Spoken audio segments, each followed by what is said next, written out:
Hello, people of YouTube land and people a part of the Cringe Crew gaming community Discord, and those that follow us on Twitch. I'm Traductus, And I'm Ted Green Eagles. and this is the Cringe Crew Gaming James Bond podcast, where we watch the Bond films and we talk about them. Me, myself, am a Bond fan. Ted, not so much. He's seen a couple, hasn't seen, them all, and as I said before, this podcast is to get, different viewpoints of, a non-fan and a fan, and see how they compare with each movie. Today, we are looking at the sixth Bond film, On Her Majesty's Secret Service, which was made in 1969, and is the sole movie to have George Lazenby as James Bond. And it's also the sole movie that Peter Hunt directs.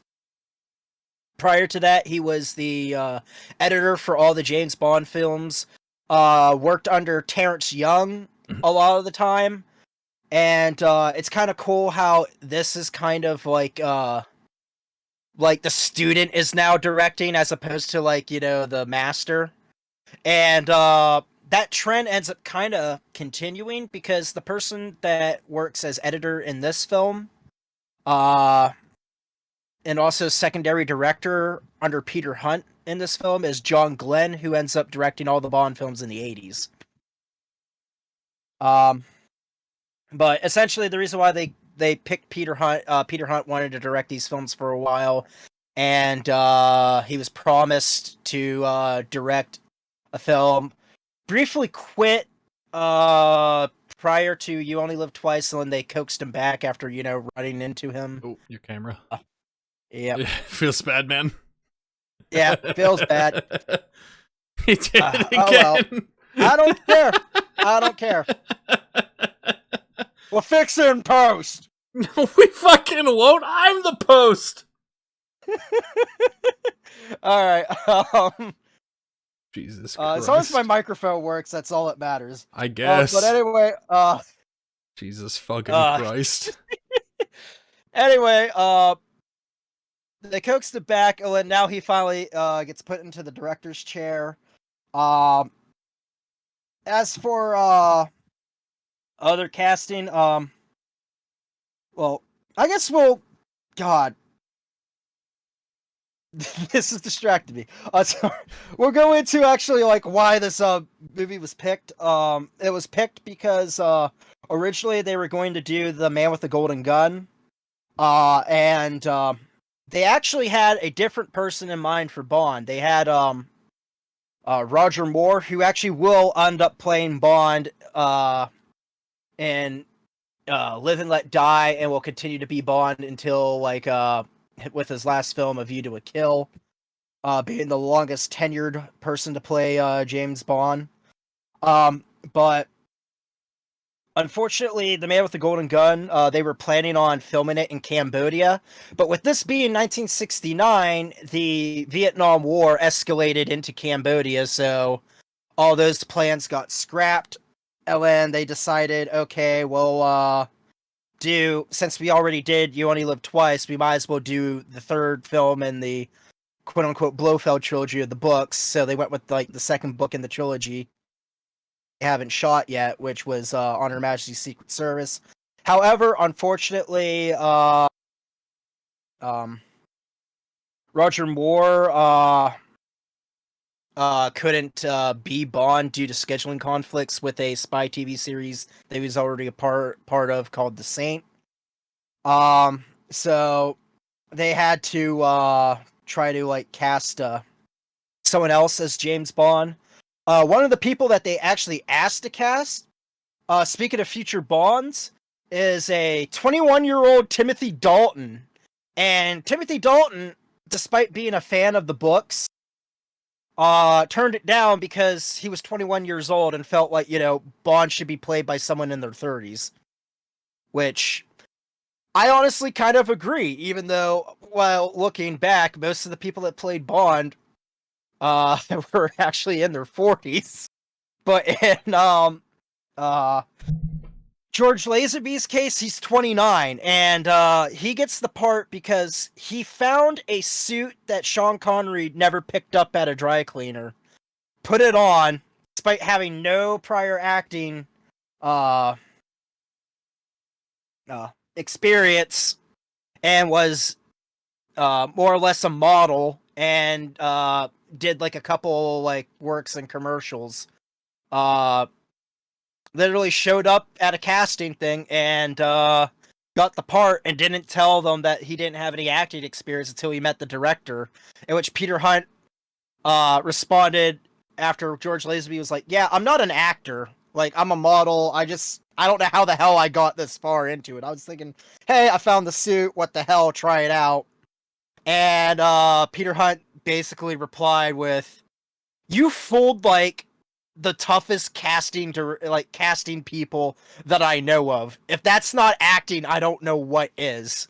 So they end up casting George Lazenby, and then basically gave him like a quick acting class to get him up to speed. With that, with him being inexperienced, the supporting cast ends up being well-known, experienced actors, such as the person that plays Tracy in this, Diana Rigg. She is best known for being in the Avengers TV series.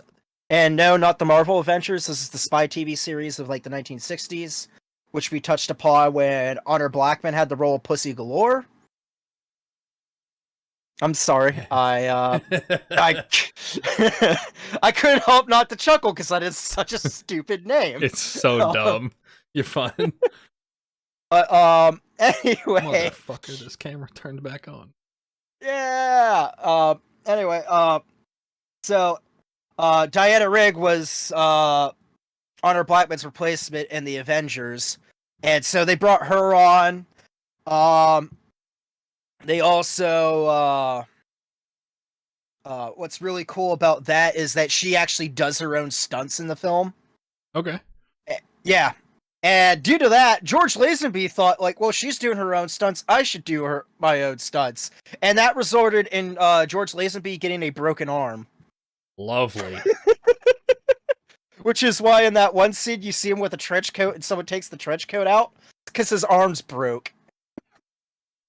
But another person, which is a casting change, is Telly Savalas, who's known for being in the TV series Kojak. He's also in a movie called Kelly's Heroes with Clint Eastwood. But they picked him instead of having Donald Pleasance reprise the role, since Blofeld has a more active and physical role, and they wanted someone that would be physically believable of getting into a fist fight with James Bond on top of a fucking bobsled. Sure. Sure. And I'm not sure who the hell plays Trish's dad, if that fucking matters. But I know those are the big three. Oh yeah, Ellen Tracy's father is played by Gabriele Ferzetti, who's known for being in quite a few. Oh, all right, there we go. Yeah, he played Railroad Baron Morton in Sergio Leone's Once Upon a Time in the West. So yeah, they definitely jacked the fucking star power to help George Lazenby. So with that, this was made with a budget of $7 million and made $82 million. Not as much profit as You Only Live Twice, and I think this is probably the only time where two Bond films like make less money back to back. As in, like, because You Only Live Twice made less money than Thunderball, and this one made less money than You Only Live Twice. Yeah, well, obviously we'll keep track of that as we go through the podcast, but this one definitely felt that way. Yeah, and it was still a success. Even though like there was a lot of criticism against the film due to the tone of it, mainly just because like the ending is a really like gut punching dark fucking ending. Also another complaint was that Tracy does a lot of like the action scenes, and it's just like, okay, so typical 60s sexism. Oh, why is a woman doing this? And then also George Lazenby's lack of acting, although I think he does an all right job, but we'll go into that when we compare Bonds. Although I'll say this much, now this movie is very high regarded as opposed when it first came out. I don't know if this is because like we're used to like Daniel Craig's Bond and how like the storytelling and like the Daniel Craig films are kind of similar to this. Or also the fact that a lot of people that have seen this film and really liked it became directors themselves. Like this is Christopher Nolan's favorite movie. That's telling, to be honest. I have very high regard for Christopher Nolan. And I think he's a really good director. But for this to be his favorite movie doesn't bode well for the rest of the movies to come, to be honest. Yeah. And to be honest, it kind of makes sense because he actually said that he ripped the ski chase scenes from this film for Inception. And on top of that, I think he also kind of stole his idea for Bane from Blofeld in this film, which we can get to later as well. Okay. But I will say this much, the film being a quote-unquote, I guess, failure, although it's not really a failure, it was like the 4th highest grossing film of that year. A lot of people thought that was the reason why George Lazenby didn't return as Bond. Really, it's because he took bad advice from an agent who was like, hey, you need to do movies like Easy Rider because, like, Bond is passé. This is the 60s. Nobody likes, violent films. They want peace and love. Yeah. And we found out, obviously later that's not the case because the hippie era died and Bond still... it's still very much around. Although George Lazenby said even though he would have liked to have done at least one more film, he was signed on for 6. But he said he did not really regret playing Bond once, except for when he was broke, because he thinks that he probably would have like continued in like a very hard partying lifestyle and thinks that he's lived a better life not being a part of that type of lifestyle that he probably would have indulged in if he were to have stuck around as James Bond and been like the typical famous person getting famous super fast and then not being able to deal with it. That being said, I think we can go with like dislikes, at least for me, because I have very few dislikes about this film. I'm not sure about Ted. I know he has at least like 2, and I know one of them's going to be the same. Yeah, why don't you start with your dislikes? Because I think a lot of mine, both likes and dislikes, start to blend together. Yeah, like a positives and negatives kind of thing. So yeah, start with your dislikes, and then I'll transition into both, and we can move from there. Yeah. This isn't so much a dislike, but I can see why people like kind of dislike it. Peter Hunt's directing style uses a lot of jump cuts in the fight scenes.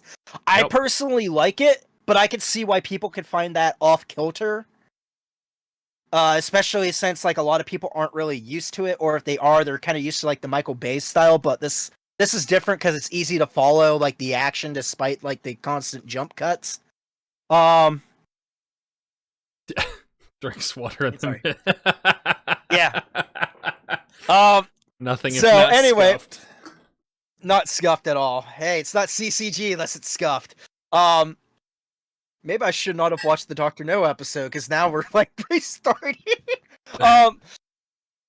Anyway, uh, for me, I'd say a lot of it, the first part, this is just nitpicking at this point. I'd say like some of like the stock footage and rear projection, it's not as bad by any means as You Only Live Twice or in other Bond films, but it does sometimes come off as very noticeable, and you're just like, they could have done it like a little bit less than that, especially since like the rest of the film looks really damn good. Yeah, I'm with you on that. I think a lot of the rear projection they used, right, when they used it in earlier movies, it was bad, but it didn't feel like they tried as hard. I think this one was more noticeable because they tried harder, they put more effort into the scenes, so comparatively it looked worse. Yeah, and then also, like, even with, like, the rear projection scenes, that was mainly done with, like, close-ups, and, like, even then, like, it's not that distracting, because, like, the close-ups are actually kind of cool. It's just, like, to me, it's just, like, there's just kind of too many of them. Yeah. If that makes sense. I give you that, absolutely. Because, like, they're not bad, they're not egregious, there's just kind of too many of them. But, the second thing, although, it's not so much like the sound design. I don't really mind the sound a whole lot, but it could also because I have like these Marshall Majors, so they might not be like, the best. They're mid-tier. Z Review said like they were good. They're mid-tier. They're not like high-end Sennheisers or anything. So like me kind of ignoring like if there's any sound issues that other people may or may not complain about. Were not an issue for me. However, due to George Lazenby's lack of acting experience, his scenes when he's undercover in Piz Gloria, which is the villain base,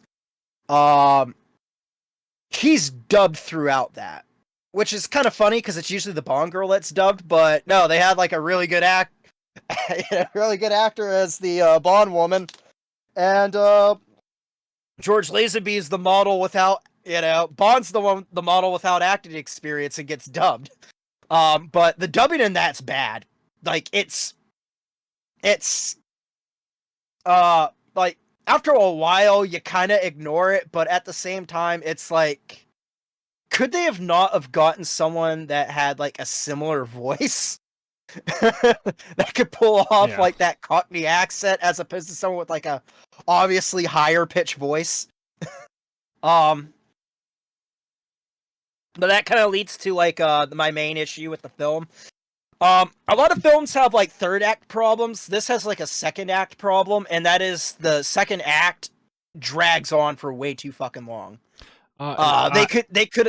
I'm gonna disagree with you a little. Like the part that felt the longest for me was the third act. The second act dragged a bit, and I understand why you're saying what you're saying. The third act felt like it was over within 10 minutes, and we still watched for 45. It was. What do you consider the third act?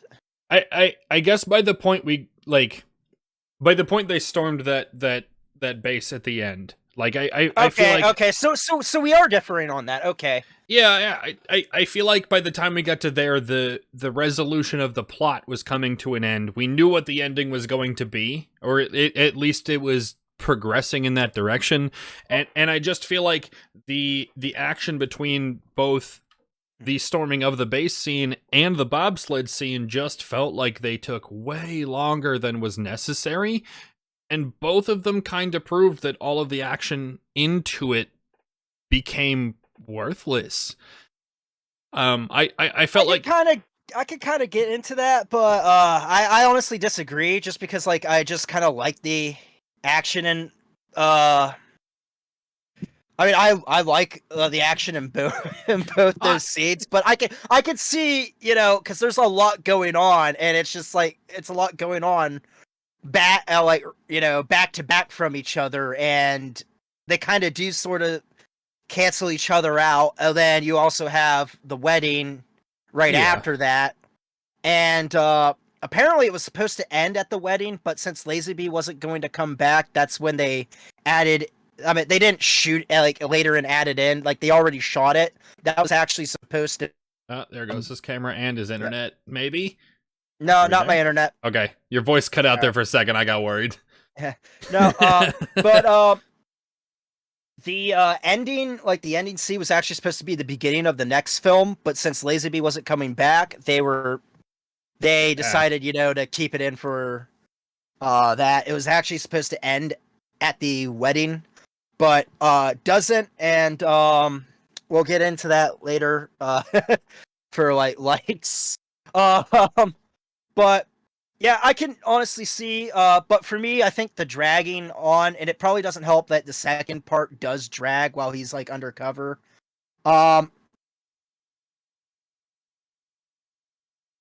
Patience there, especially since they're trying to sell. You cut out there for a second. Repeat your last sentence or so. I said that it doesn't help that they are trying to sell the love story between Bond and Tracy, and in the second act they have him like sleep with like two of the patients, which I understand. It's more so him on the job and him trying to get information, but and you could also argue that he doesn't technically fully fall in love with Tracy until she rescues him and considers, her an equal. But to me, I think like it probably would have went better because like he tries it again a second time and then gets caught. To me, I think it would have been better for him to actually get caught first, because we get two scenes of him seeing like the girls getting hypnotized, and it's like you could have told the same thing with just one scene of them getting hypnotized. Like the audience kind of knows what's going on, you'd think. I'm with you to an extent. I feel like they were both developing to the plot. The second one wasn't over the top, right? In a way that it wasn't super redundant. It wasn't like, oh man, they're hypnotizing her again. Like it wasn't wasn't. No, it's not egregious. I'm just thinking of like that just always like felt. It's just the whole Piz Gloria thing just felt like it dragged, and then by the time you get to the ski chase, you're like, oh, finally. At least for me. Yeah. It also probably doesn't help that this movie is like 2 hours and 25 minutes long, and we both have work in the morning, so that one I'll give you. To deal with. That might have had that might have had a lot to deal with it, but and like you said, it's not egregious. Like how it drags isn't completely egregious at all. Like it's not like it's unwatchable or anything like that. It's just, to me, I'm just thinking like they could have like shaved a little bit off on it. I get. I mean, if you're ready for me to transition into my likes and dislikes, I think that was probably my biggest dislike. Was like you and I differ here, where you thought the second act was more like, eating up time than the third one was, but I think the third act, like it just felt like there was so much unnecessary. That bobsled scene by itself was long, and there was a whole lot of unnecessary in it. I thought that while the second act was longer and there was a lot that they could have cut to make the entire runtime shorter, I thought that the second act, like, while there were parts that were redundant, parts that you could have shaved, they were still contributing to plot.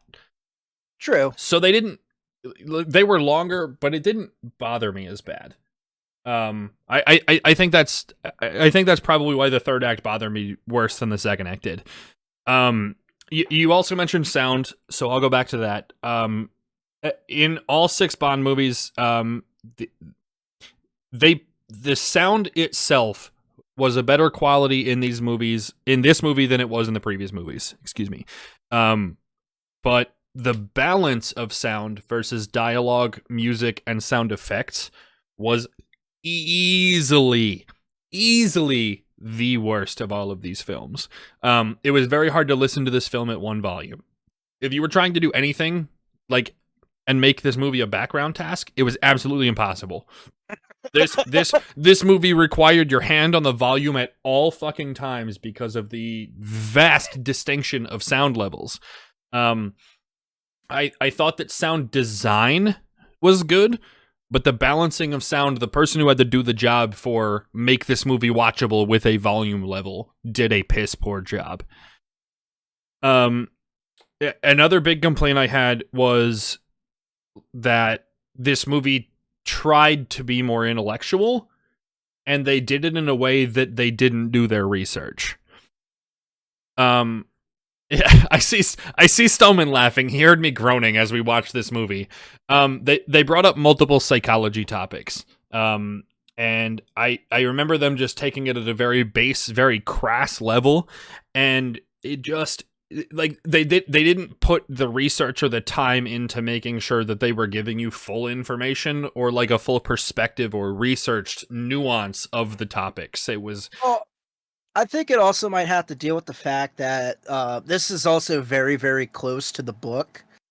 So I have a feeling if the source material didn't do it, the movie's not going to.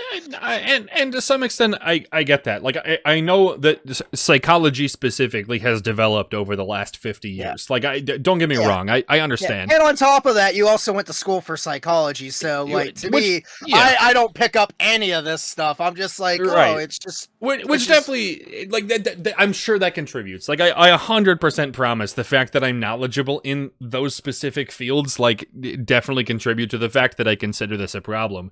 But there were several times, like, the first time that Bond and Blofeld interact was, well, she must be crazy, right? Just, like, totally dismissing women. And where in the previous films... Bond and Tracy. Yeah, excuse me. Where, like, it would have just been passed off as, you know, hey, this is just sexism. Like, it came down to, like, the thought processes of different genders and the way that they classified it. And I took this note twice. I don't remember why I wrote the note the second time. That one I very vividly remember why I wrote that note, but the second time, like, I was like, this is, they're not doing their research. They tried to use higher intellectual topics with less research, and that felt pretty bad. Similarly to the dragging out, it kind of a different topic, different direction. The pace of the movie was bad. It felt like there were lots of times where you have to pay a whole lot of attention because there's a whole lot of plot and a whole lot of development. And then there were a whole lot of slow parts where for 40 minutes at a time, there was no plot, no development, no reason to watch these 40 minutes. Yeah, there are points where this movie, like, bogs down. I think it's just the changing of pace that bothered me more than anything else. Like, slow but developing is okay. Like, fast development, go, fast, pay attention, learn. Let's just calm down for a minute and do exactly fucking nothing so your brain can reset, and then let's pick it up again and go. Like, it just, the pace changing so rapidly and vividly just was not great for the watchability. Transitioning into some things that are more middle of the road, like mediocre about it, I thought that the effort towards cinematography got a whole lot better. I know in the past couple of movies I complained about the cinematography or poor filming, and I know for a fact I've mentioned, like, static cameras, which bothered me a lot. This movie used a whole lot of fluid cameras. It did, like, and natural lighting, that because, like, before you could always tell that it was kind of like a set which didn't have, like, a roof. Like, you could see the roof, and when, like, all the lightings all seems very natural. And it is beautiful. Yes, they very much considered the art of camera work. Especially even the shots on Tracy, because, like, they shoot her really beautifully. Like, she's essentially like I guess Bond's guardian angel, essentially through, like, the entire thing. I give a lot of credit because, like, in the previous movies, it was every camera was at eye level. Even the ones that I've given credit for the cinematography, like, they've still done very similar camera angles. This one was fantastic in the fact that the cameras moved around. They put it from different heights, different levels, different shots. It was beautifully done. My backtrack to that, I guess, is that the sets were static. So the places that they were filmed had a very clear 45-degree background, and while the camera moved around, it was in a limited frame because the background was limited. And so it felt like the art form was progressing without the thought of it progressing.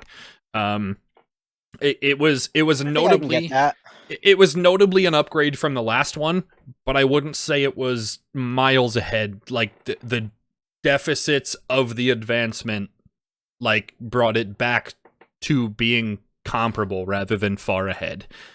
Right. I thought that the fact that they used a whole lot of animation, we talked a little bit earlier about the rear projection and that kind of thing. There were several points in time. There's also some scenes, like a friend of ours, Haley, she said that she was talking about stop motion, and there's a few things that do look like that could have been stop motion.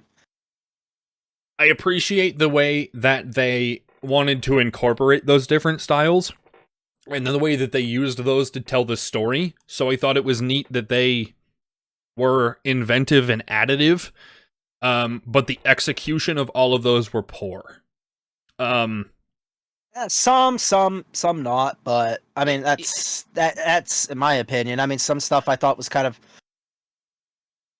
some of it I thought was poor. Other words, I thought it was either really great, and sometimes it's just I don't know, it wasn't really that egregious to me. You know? No, I'm trying hard not to hold it against the fact that it was a movie from 1969, right? Right. Which oddly enough, yes, there's psychedelic elements in it that really reek of late 60s, but for how dark and gritty this movie gets to be at times, it almost kind of feels like a film from the 70s. I guess just the fact that they're willing to use things that look like stop motion should be given a lot of credit to, because they're trying different things to add elements to the movie. Right. And I'm trying not to hold the fact that 1969 early technology, with stop motion or whatever system they used, because I don't know for a fact that it's stop motion, but whatever technology they were using to make that happen, I'm not trying very to hold limited. I'm not trying to hold it against the film that those things happen. Unless you're Stanley Kubrick, you're kind of limited. Kubrick was just I need top of the line shit, and he got it. Right. Because he didn't compromise. While other, especially in these films, it's hey, we have a deadline. These need to come out now. There isn't really any room for a director to put their foot down and be an artiste. Yeah. Even though Peter Hunt very much said, no, I'm doing Bond my way. So this is very much a Peter Hunt film. And even though I didn't talk about before, and this is actually the first film he ever directed. Right. Which we mentioned during the movie. Yeah, I there were moving more towards the positive side with not completely positives yet. I think as a first film for Lazenby, and a first film for Lazenby being it and being Bond, and also first film that Peter Hunt's directing, fucking bravo. Yeah. No, I agree. The fact towards the positive, but not completely positive yet. Leaning towards that way in the scale. I thought both of them did a very good job. Lazenby, I'll give a whole lot of credit for, because while I don't know that he had hit his stride as an actor in this movie, I felt like he was a very good successor to the Connery role. That he filled patterns of speech and the same kind of wittiness and the same strides as Connery did. The wittiness is also hit or miss, because some of the quips don't hit well, but when they do hit, they hit. Yeah, and I give him a lot of credit for trying to be a Connery successor and fulfilling the role rather than being his own Bond. Well, he's still kind of his own Bond in a little bit of a way, but it's but not he's also only in one film and doesn't really get time to develop. Yeah, right. I'm with you. I like that's my major like that's the only reason it's not a complete positive for me is that I think like while he's hitting his own strides, he's still doing the same thing, and so while it Right. feels like a natural transition, it doesn't feel like that transition's done.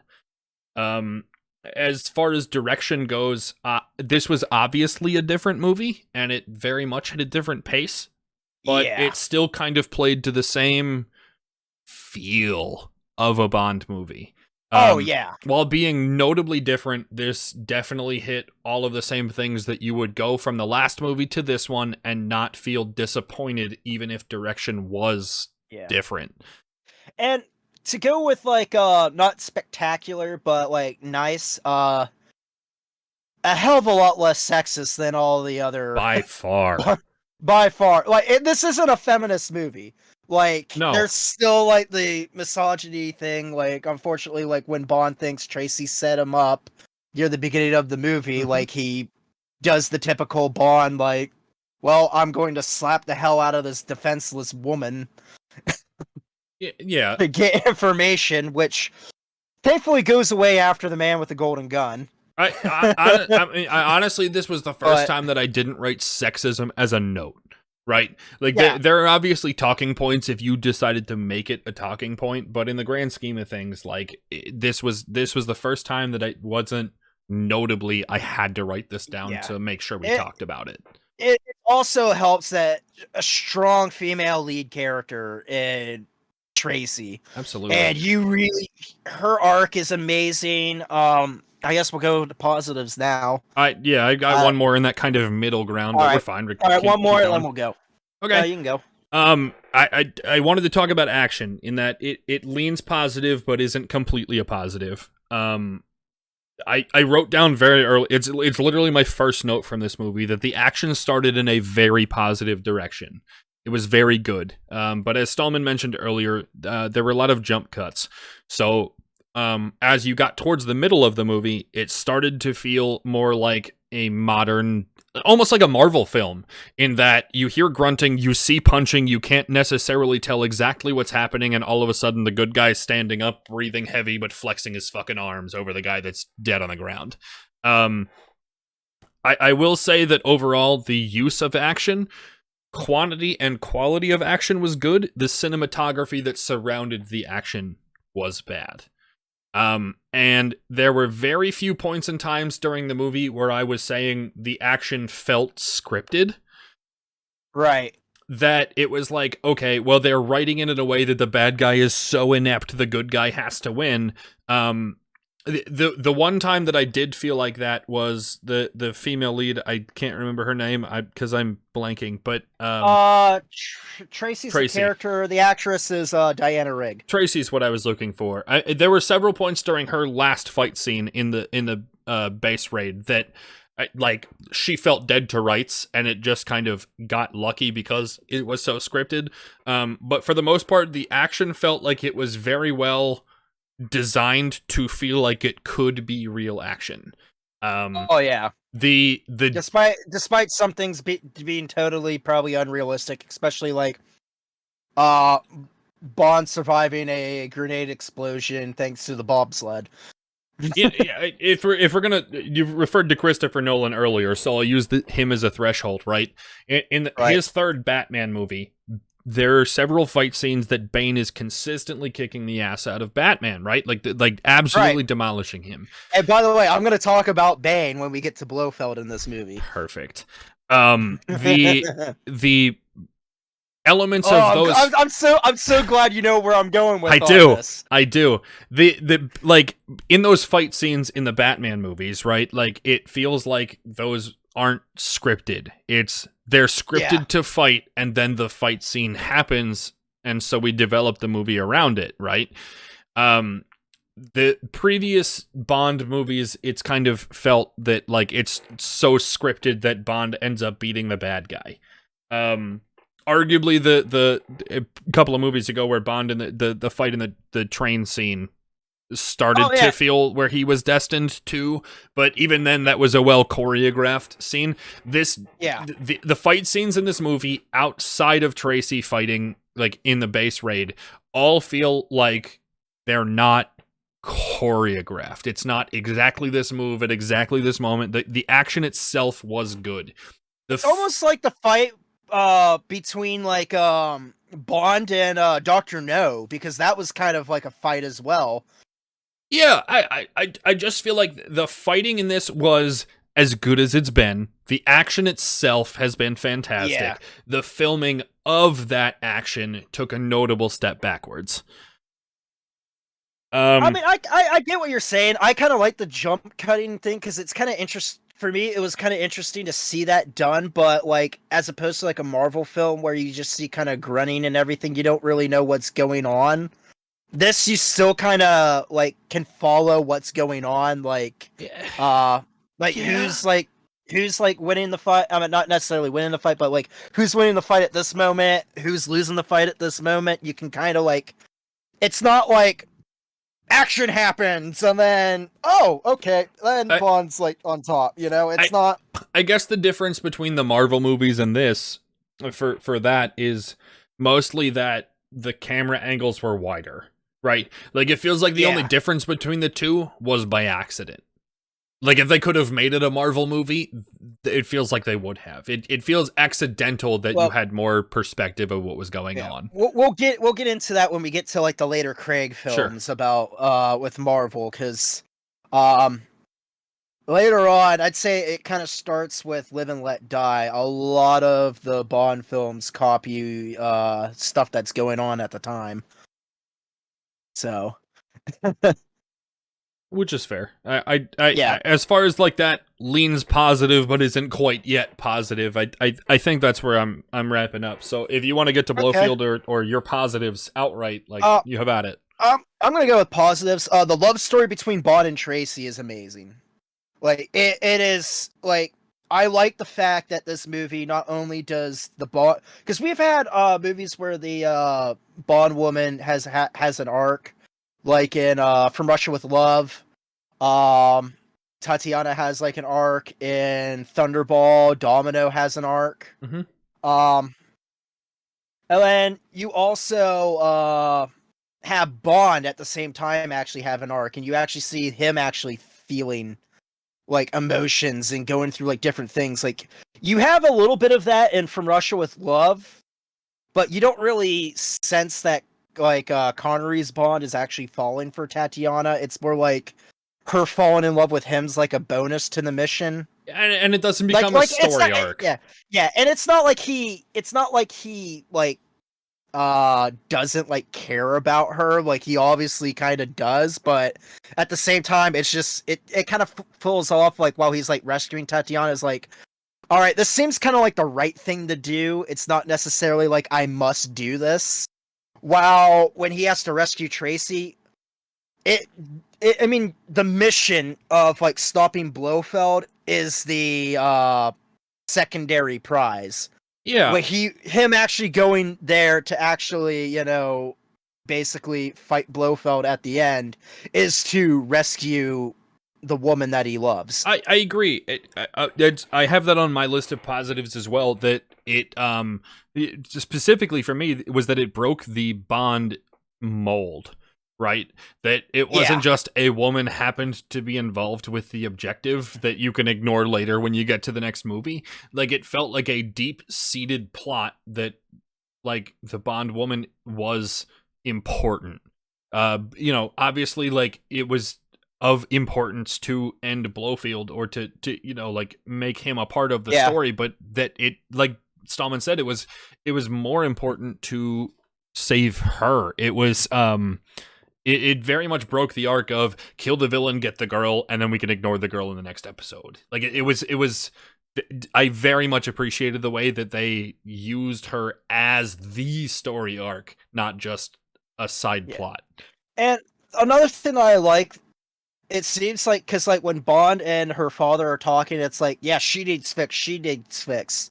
Well, when you're watching a film, you realize the person that needs fixed and actually gets fixed is Bond. Yeah, Like, she fixes him. absolutely. He doesn't fix her. All she needs is some guy. All she really wants in life is for someone to actually just be nice and listen to her. Yeah. And Bond just happens to end up being that guy. The second thing when you were talking about Blofeld, Telly Savalas' Blofeld, I love it. Like, It was terrific.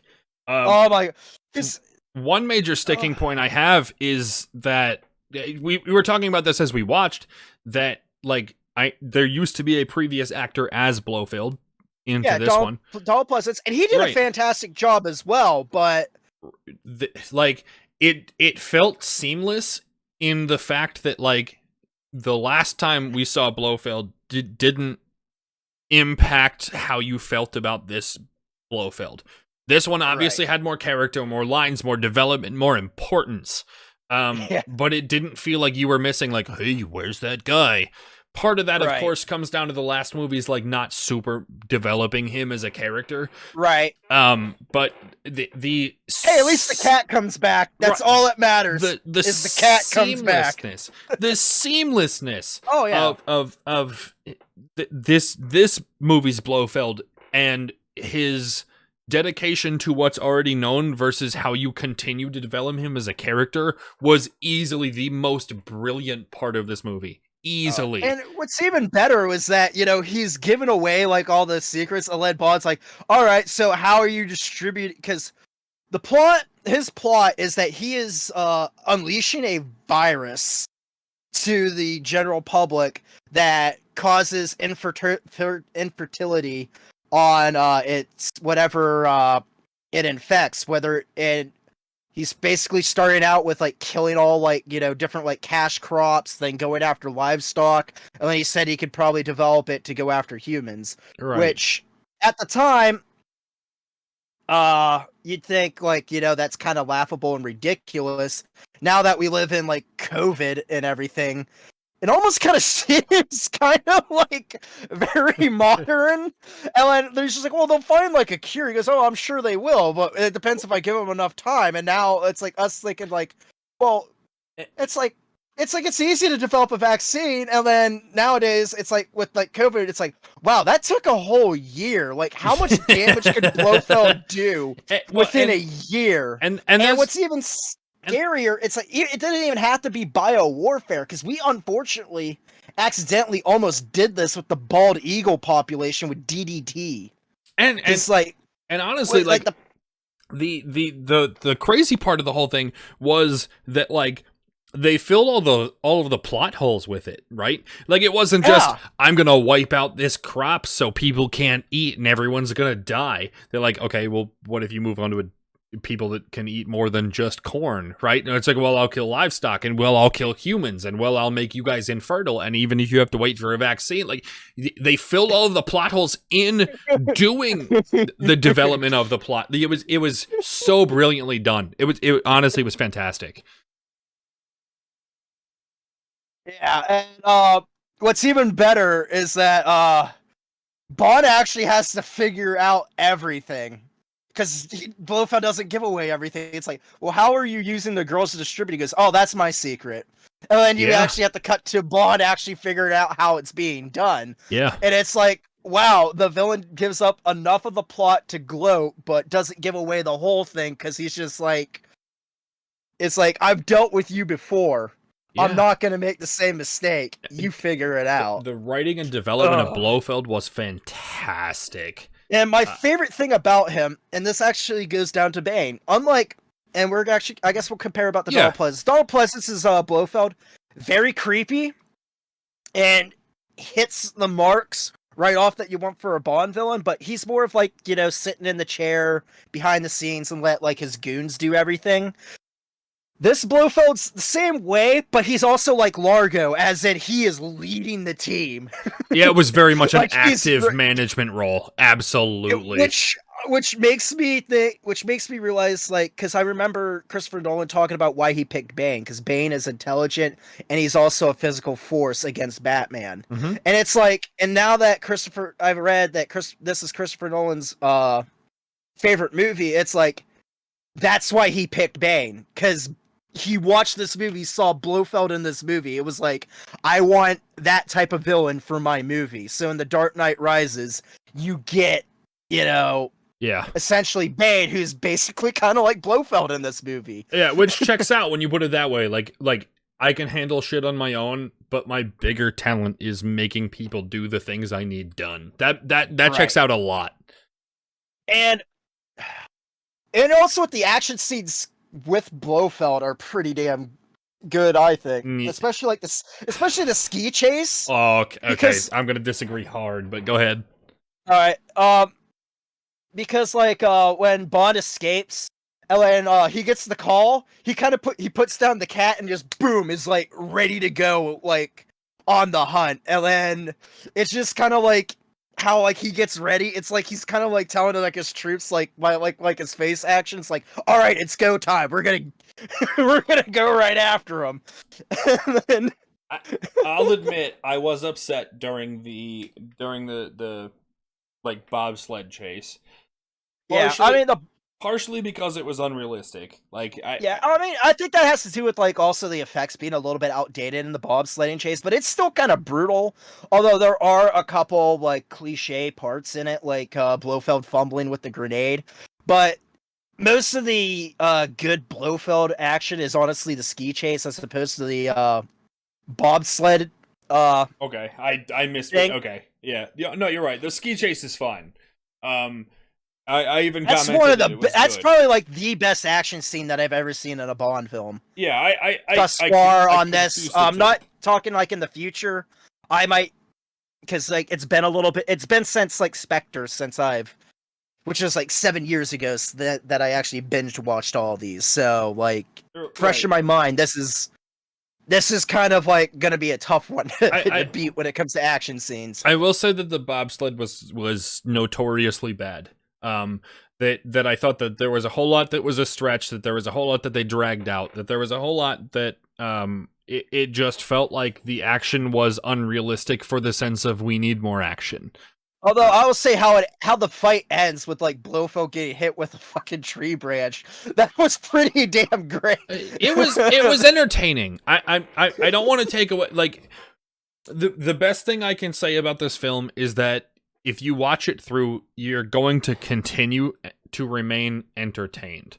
Wanting to watch this film, you are going to enjoy something about this film the entire way through. The issue becomes the way that you become entertained. Right. Which the ski chase, I confused the ski chase and the bobsled as you were talking about them. So allow me to, the ski chase was fantastic. I have nothing negative to say. The bobsled scene was, there was a whole lot that... scenes hit or miss with me. There's parts that I like and there's parts that I don't like. It's obviously sped up footage. Yeah. Unfortunately. Yes. But which with me, it's I don't think they really had to, because I guess you kind of had to do that with the rear projection with them fighting, but I'm not sure if it's sped up footage of seeing the bobsleds shoot down, because those suckers are fast. It's ridiculous how freaking fast those are. I guess it comes down to the same way that I talked about the action earlier, that there was so much that they were progressive and wanted to do, but the execution of it was poor. I felt that more in the bobsled scene than at any other point in time during the movie. Rear projection was worse. The speed and choreography of the action was notably worse. But doing the scene itself was cool, but they could have made it 1.5 minutes at absolute maximum, and instead it was 11 minutes of weird jumping and diving and grabbing and explosions and punches and things sliding down a fucking tunnel chute of while that scene was bad, I still appreciated the action for what it was worth and what they put into it. I guess I just the way that they incorporated Blofeld into "I'll do my own shit if I have to" was still really good about that. He was very good in those sorts of moments. While I'll take away from the quality of the bobsled scene, I can do this if I have to. Fuck you, James Bond was really, really good. On top of that, also like the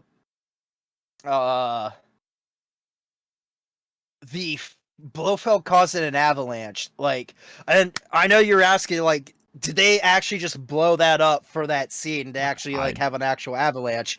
Well, guess what? Apparently, the Swiss government does that. Interesting. To like every once in a while, so that way a lot of ski trails are safe.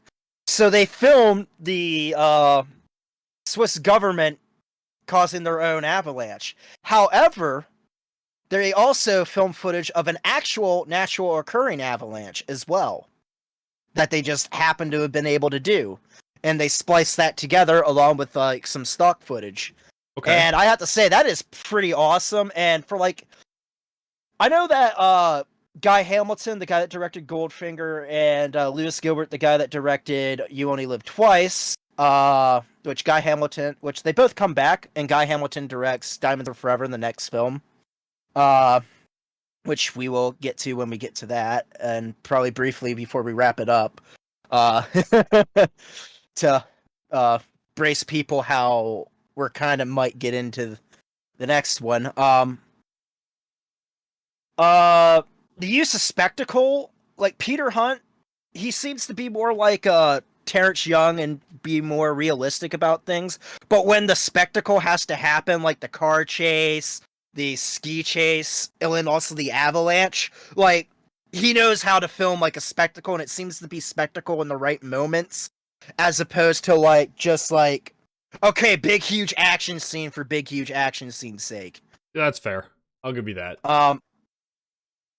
See. Ellen, I'd say like my final big thing that I like, not to get into like comparing Bonds, because this kind of also leans into comparing Bonds. For me, the ending, like that ending, I always like feel it in my chest. 100%. It elicited emotion, which was cool. Here's the thing that's really funny about this is that, okay, since Ted and the other person that was also watching these, Haley, they haven't really watched these films before, and they have their preconceived notions about James Bond, which are somewhat accurate, all right? And then they're just like, it's just like, okay, well, he's fallen in love with her, but he's gonna fuck another girl in the next film.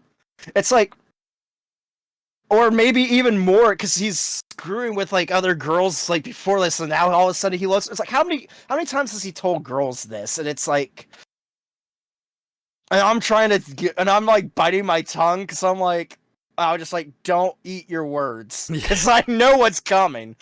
And you're always like, what do you mean? Like, come on, it's like, okay, I'll tell you this much: he doesn't get with another girl after, for the rest of the movie. It's like, all right, so he fucks some other lady in the next one. This is pointless. This whole relationship thing is pointless, and I'm like. And I'm trying not to like just yell out, it's because she fucking dies. Yeah. Spoiler. It's because she fucking dies. They get married, and then on the day of the wedding, she gets killed in a fucking drive-by by Blofeld and Irma Brunt. Right. And it ends with Bond cuddling her fucking corpse, sobbing into her dead, lifeless body. I was holding back so much not to say that. And then when it comes to the wedding, and Ted goes, he married the bitch? And I'm like, yeah. Ted, I'm gonna fucking kill you. Yeah. And then like, you and him hinting about this, and I'm like, shut up. Just shut up and watch. I didn't really go on that. I went, shush, please shush, watch the movie, please shush, and then it happens, and Haley just goes, oh, and then you're just like, that fucking sucks. It definitely took it in a different direction from the standard Bond formula, which was cool. And then you try like talking. I'm like, no. You like the last part, and the thing that I love about this is the line, and it is right from the book too. Is it's like, it's all right. She's just resting. She's just having a rest. We have all the time in the world. Yeah, it was. And it was then, unfortunately, notable. they ruin it by playing the James Bond theme at the end, probably because they don't want to have it like be like a completely dark ending. But like, oh my god, yeah, like it definitely really took a turn. Definitely. Like you do kind of feel a little bit for like Domino and Thunderball. You also feel for Tatiana and From Russia with Love, but you don't really feel, feel what you feel in those movies like you do in this. And it's like a huge improvement over like Aki's death, which is unfortunate, but like it's kind of like you would feel that for Aki if all that fucking sexism that was in You Only Live Twice was like stripped away from it. I'm with you. I'm 100% with you. This one just freaking works like that, and that's really what I got for likes. Like that's my favorite thing about this movie is that it makes you feel. Yeah. Whatever feelings that you have, whether it's excitement, hilarity at some of the dated things, and just like it's just all emotions together, and I guess when it comes down to, we're gonna actually compare Bonds now. I was gonna say compared Blofelds already. I know we're getting long. I got one more like. Yeah. Okay. The last thing as we get into comparing Bonds was that I felt like the transition between Bonds was phenomenal.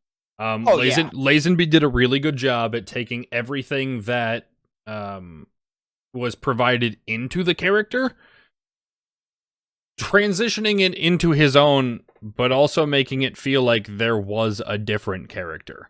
That like it had the same witty, it had the same concept, it had the same, womanizing interests but like still created his own persona of James Bond. I thought it was fantastic. It's honestly, and even then, like how the story is told, it's like he's willing to give up all that for Tracy, and as much as Connery is like, tough and is like the standard for James Bond, a lot of people think that this would be the greatest James Bond film ever made if it was Sean Connery in the role. And I'm not saying that Sean Connery is a limited actor. Like has like some really like serious roles that he actually, is really good in and has like a lot of emotion. Like Indiana Jones in The Last Crusade, he goes through like different emotions. However, I don't think him and how he plays James Bond would have been as believable as George Lazenby is in this film. Like Lazenby goes through so many emotions throughout this. Yeah. That yes, you do feel that you do see like Connery feel vulnerable and have like fear within like the fight scene between him and Red Grant, and also when he's getting chased throughout the streets in Thunderball. But it's not so much, he's not, even then you still feel like he has somewhat control. And this, like, you really feel scared for Bond in this, and it has to do with like how Lazenby plays Bond. He is so vulnerable in this movie. He's not necessarily, there's parts of it where he is superhuman, like when he's like during like the raid on Piz Gloria, where he's like has like he's like sliding on his stomach down the fucking ice, shooting like the bad guys. It's like, yes, there's like superhuman moments like that, but for like the most of the film, he is very human and grounded. I agree. I know we're taking this long, so let's compare Bonds, Stahlman, and then let's wrap it up. That's what I kind of did. One. Yeah, I okay. I mean, I didn't have a 1 and 2 necessarily, but like I'll take what you gave as your as far as my like who's better as Bond. I'm gonna give it to Connery only Yeah. because they had the ability to develop his character over Develop him, yeah. 5 movies to this point. Lazenby I thought was a very good follow-up, and I thought he did a very good job at continuing the already created character, but it felt like he never got the ability to continue his own. Yeah. Which is why I wish he was in like one more film, like was in Diamonds Are Forever. Yep. Yeah. I wish we could see him again to get a fully fledged idea of what his Bond could be. Since he is still alive, he is the oldest living person to be James Bond so far. If anybody that's a video game developer that has the licensing to make James Bond films, how about making a Diamonds Are Forever video game and have George Lazenby reprise the role of James Bond? I'm with you. Anyway, this episode's getting significantly further along than any other one we've done. So I'll give you all the wrap-up details. We're gonna continue to watch movies in the Discord on Tuesdays. Right. We're going to make sure that future episodes are coming along with some guests, hopefully. For people who have continued to watch or people who have their favorite Bond movies as we get along to those. As much as we are capable, get some extra opinions in. We're going to continue comparing Bonds and stuff through future episodes, so hopefully they don't stick around quite as long as this one has, but you know, there might be some extra content as we get some more content to talk about. Go ahead. That being said, where do you rank this? As far as movies go, I'm going to put it third. I am. There are 3 movies that I could outwardly say are notably not good. There were 2 movies that I could say were notably good. This one didn't feel like it easily fit into one or the other. It felt like there were a whole lot of strong positives, a whole lot of positives that I could say without without the negatives holding it down. Right. So I could easily put this movie in third. Okay. I see it being easily replaced in the top 3, but for now I think it does a pretty good job holding down third. Yeah, and you know what? I actually by the way, this is going to be the first time that we're actually going to deviate. Okay. But third's not a bad spot. Like Thunderball is actually pretty damn good, and From Russia with Love is a masterpiece.